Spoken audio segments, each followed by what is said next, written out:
Mapuia ke ala o ka pika ke I ka o ahe ahe. Aloha, everybody. Thank you for being here. I'm going to change it up a little bit, collect myself, and thank these fine gentlemen for being here today. Thank you, gentlemen. It's amazing, the brotherhood of the Marine Corps, for these gentlemen to fly all the way from Honolulu to pay respects to my father. Sorry, because I've read my speech so much and I've tried not to be emotional, but seeing these gentlemen here today is amazing. Thank you. Thank you also to my lifelong friends and my newer friends, and Dickie and Cindy Moon, who made a huge change in my life as a young man, to my brothers sitting in the back row that have supported me through some very crazy times since the age of about 17, to my family, my mother, my sisters, my friends. Thank you for being here. I want to start by saying something that's on my hat, and it says, once a Marine, always a Marine. Marines are proud to say this, and they truly live their entire lives as Marines. At the core of a Marine soul is loyalty, honor, courage, discipline, and love of his country, his Marine brothers, his family, his friends. A Marine's bond is his strength. If you are here today, you know my father was a Marine. You also know that my father was a human being, and while he lived to be all these things, he was not. My father was human. My dad lived by the Marine credo. Pops, Grandpa, Duke, Clay, whatever you may have called him, he was Superman to me. Not many know a lot about Pop. Dad came from a long line of enlisted Marines.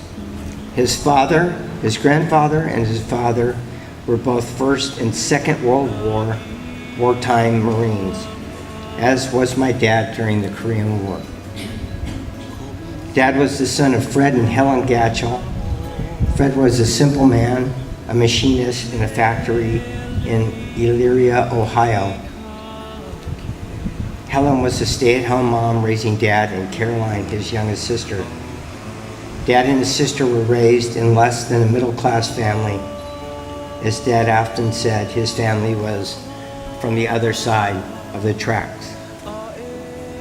Duke was his childhood nickname given to him by his parents that would later become paradoxical, as Dad served in Hawaii as an orderly to Admiral Radford in the Korean War from 1950 to 1953.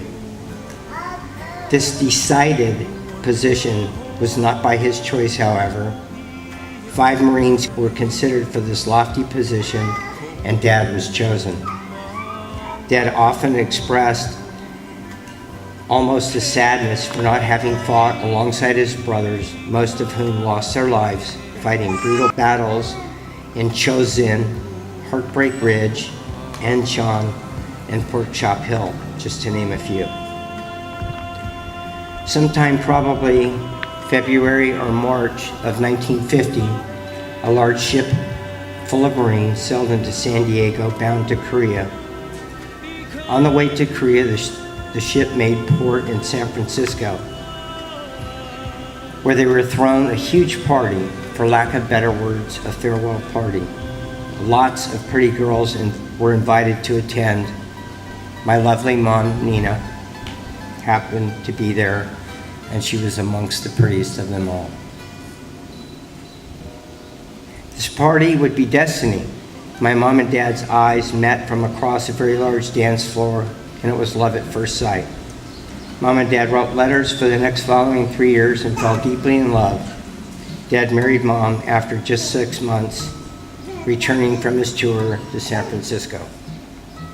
When Dad was stationed in Hawaii, he wore a .44 caliber at his side, and he carried a machine gun in a golf bag, as he was an orderly to Admiral Radford. And if you're from Hawaii, you know who that man is. Whenever Dad had liberty, he was surfing Hollywood surfboards on Waikiki Beach. As you can well imagine, a haole named Duke had a pretty rough time being accepted into the Waikiki Beach boy crew. But my dad managed to befriend Bunny Kahanamoko, Duke's brother, Conrad Kuna, Buffalo, Rabbit Cake High, and other surfing legends on Waikiki Beach. Dad vowed that he would someday return to Hawaii, and that would be some 50 years ago today.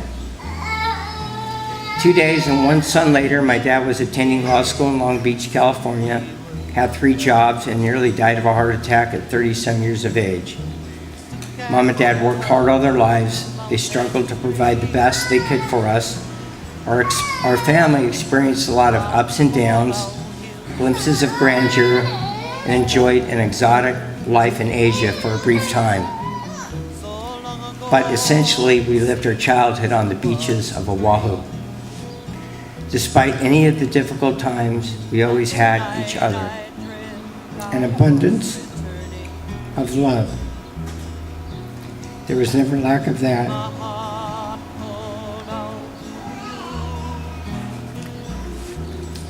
If you're here today, it means that you were some of the few left that were a part of Pop's life. It means you are a part of our family. In the end, I believe the true measure of our lives is how we have raised our children, how we have positively affected others, and what meaningful marks we have left on this earth. There's a lot more I could say about Dad's life here today, but most of it would read like a scene from the movie Big Fish. I say this lovingly and fondly as the end of this magical film. The Dying Old Man's Big Fish stories meet some degree of truth as the whimsical, larger-than-life characters from his stories show up one by one for his funeral. Many of the faces I see here today are from my youth, and they remind me that Dad's Big Fish stories were likely mostly true. Thank you, all of you. I can say with great certainty, my father would be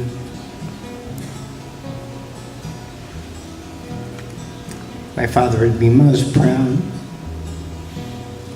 to hear a letter of love and gratitude that his grandson wrote just shortly after his death. I waited until this day to share it with all of you.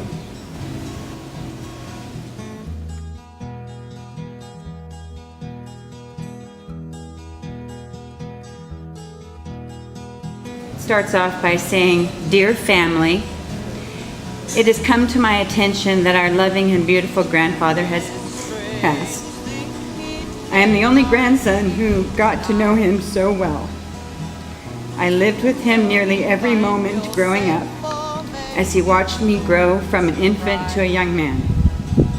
He provided me with education when I was young, helping me with sentences for my spelling classes, showing me new ways to communicate and more complex writing techniques for my age.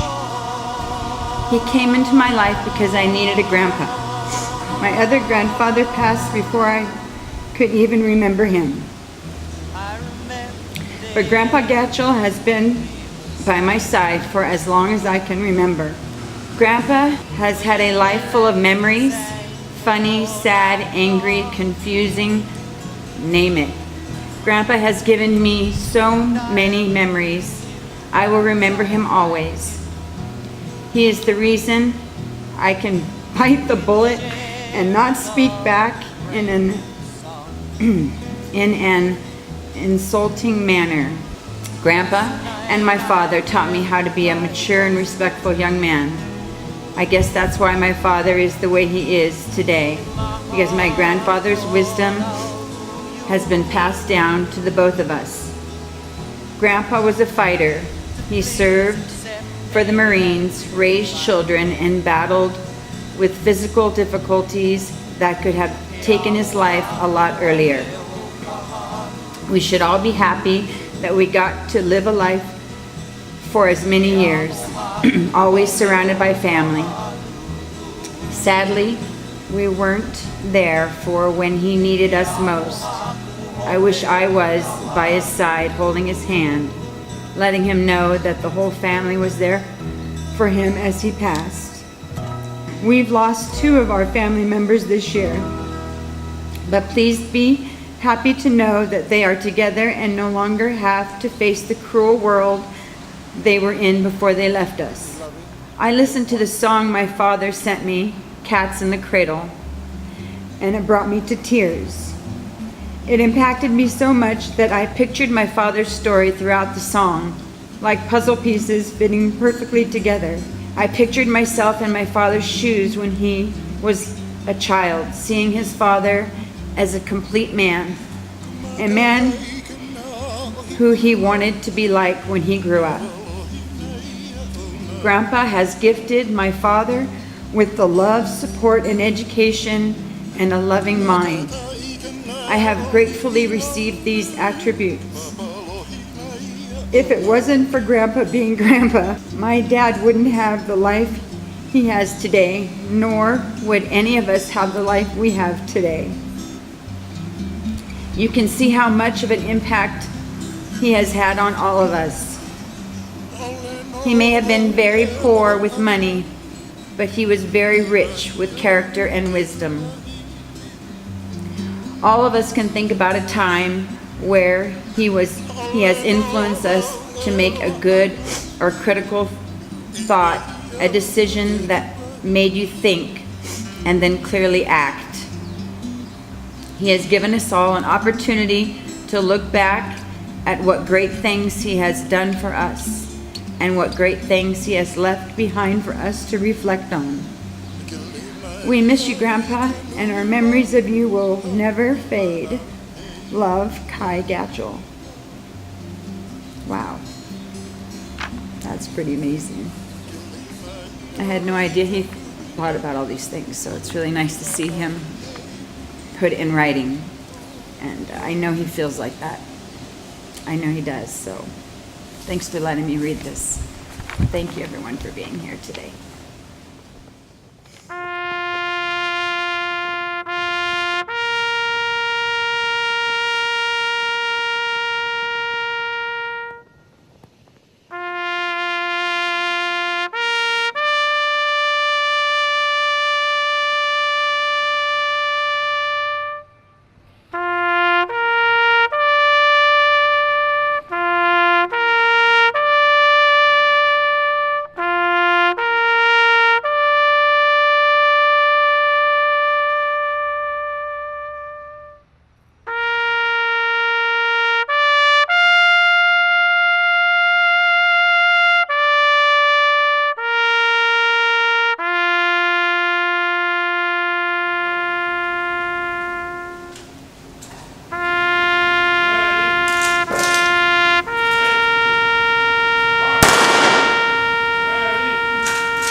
my dream, we were walking hand in hand on a white sandy beach of Hawaii.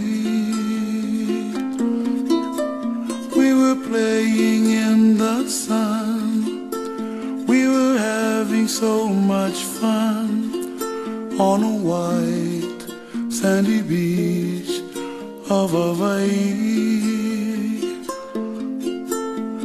The sound of the ocean soothes my restless soul. The sound of the ocean rocks me all night long.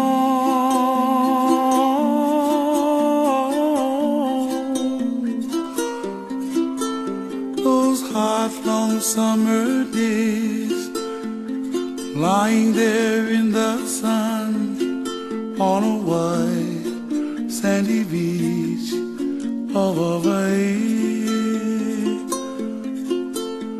The sound of the ocean soothes my restless soul. The sound of the ocean rocks me all night long.